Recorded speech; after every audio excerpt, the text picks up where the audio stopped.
kikyabwenkanya okugaana okukkiriza recount nga tusinziira ku president egamba nti bw'osanga boxing ekutuse tobara, kubanga nasinziira okuwa decision eyo nga ndaba polling stations 11 zaali tezibaliddwa. Kati njagala mbabuuze nammwe wadde ndi ku interview yammwe okuleka mind y'abantu kumpe 15 n'okuleka box emu nga simbale nga buli kimu kiri intact abantu nga 3 oba 4 woba okoze obwenkanya. Nze ng'omulamuzi nenkozesa obuyinza bwange Katonda neteeka bwe yampa bwe bayita discretion nengamba box 313 ezikola 99% of protected ballot boxes bwe sizibala ekisooka mba ndinayinza chance abantu b'e Masaka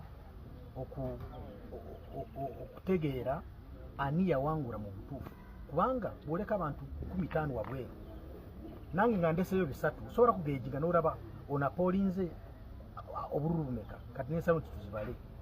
Kati netutandika okukola ki kubala ku Lwokutaano twalinamu wano netubala box emu kwemu yetwabalanga mwaliwo wano mubadde mubiraba nga tusanga obululu bubula mu box eno ku candidate ono nga buli candidate ono onalina bungi wano onalina bungi wano kati waliwo na boxes zetuze box nganya zetuze netusanga ne ballot boxes nga tezikoze eki teziriimu. Kati ezo nendagira nti ezo tetujja kukola ki kuzibala, n'eri emu eyasooka tetujja kukola ki kuzibala. Kati twakawezako boxes 248 ku 313 tusigazaayo boxes 72 tubadde tusula wano kuba ku Lwokutaano tubadde nammwe wano abamawulire mukimanyi nga tetugenda mu maka gaffe nga tuli wano nga twagala abantu b'e Masaka manye omuntu gwe bakola ki gwe balonda. Ezo boxes zonna ze twasanze nga oluusi zina obuntuntu obutaleeta bwenkanya ng'okusanga nga ballot papers teziriimu oba mulimu ballot papers z'abantu abamu naye abalala tebalina, zonna twaganye okuzibala naye si nyingi. Bw'ogatta kweri emu yasooka ziringa box 5 oba 6. Kati naawe tusigazaayo boxes 72. Bwe tumala 72 tujja kutalinga, bwe tumala okutalinga tujja kubabuulira ekinaaba kikoze eki ekinaaba kivuddemu. Naye okwanguya omulimu ogwo twandibadde nga gutwala ne wiiki namba kubanga twekenneenya buli kamu akaliiwo naze kubanga etteeka limpa obuyinza section 74 of the Parliamentary Elections Act limpa obuyinza okupresiding over okudirectinga recount bwena twazibwa na constitutinze abalamuzi bona bange abali wansi wange mu Masaka bonna twabajeeyo nembafuula polling assistants with support team of court staff then constituting 3 kind of polling stations katokubara which is under my close supervision kukoranga bwe mulaba mutenzi mu 3 centers presided over by magistrate grade 1 be supervising e Masaka. Ate njagala kubebaza ne staff kubanga tetuneebaka wako Lwokutaano kubanga twagala we believe that justice should not only be done but it seems to be done.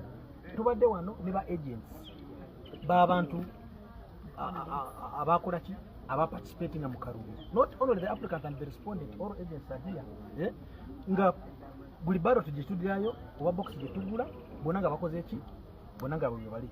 So nsuubira we unaazibira tujja kubanga tumaze omulimu guno kubanga judiciary's vision is justice for all.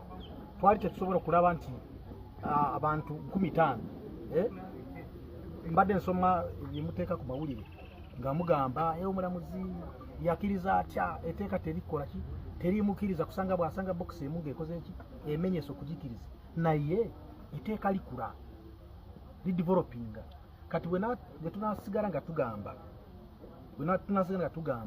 nti buli bw'osanga mu box emu tobala kati obubox 314 nosanga mu box 313 zona nga ziri intact siiru ya ku store ngeri intact musubira munze bobanga olowooza ng'omuntu atunulira mu justice for all olowooza kyali kiramunze okugamba nti because of that one box sijja kubala ate abantu 5000 wiru yaabwe giteekewa.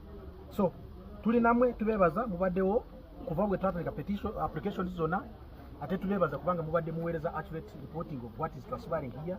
We have been giving you information about the tallies from different polling stations. I'm sure you have even been sharing with people. We want to assure you that even after this exercise, we shall again talk to you and talk to the public, talk to the country about what will have transpired. As for now, thank you very much for being with us. We are grateful because we mutuka, we tutatuka. Urusi mutuvuma. Yes, urusi mutuvuma. Na inga tetusobora kwewoza kubanga tetuna TV zama. Na ye, that is the state of what we are going through and what we are doing.